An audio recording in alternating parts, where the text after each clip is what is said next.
Assalomu alaykum asgotchilar. Xo'sh, Mazda 3 katalizatorni ochganmiz akalar. Bularda двойнашка katalizator bo'ladi. Katalizator ko'ryapsizlar, mana ichidan tushayotgan kulli, polni yonib, kul bo'lgan akalar. Umuman qo'yib yubormagan, mana ko'ryapsizlar mana. Oqolni. Polni yongan bu katalizator akalar. Mana shundasidan mashinada vixilib qo'yib yubormaydi, qaltiraydi, chek yonadi, o'chadi, katta tezliklarda temburli chek yonib yuboradi akalar. Mana ichidan tushayotgan kulni ko'ryapsizlarmi? O'zini kulni to'ldirib oladi ichiga. Vixilibni o'sha hisobiga qo'yib yubormaydi akalar. İçinden chiqayotgan mana musorni ko'ryapsizlar.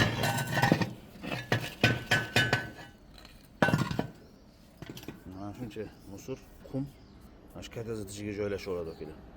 Vixilib qo'yib yubormaydi shuni hisobiga akalar. Paxtadan ham ko'rsatiladi, yarimdan ko'p paxtasi ham yongan. Mana shu ichida kulni ko'ryapsizlar.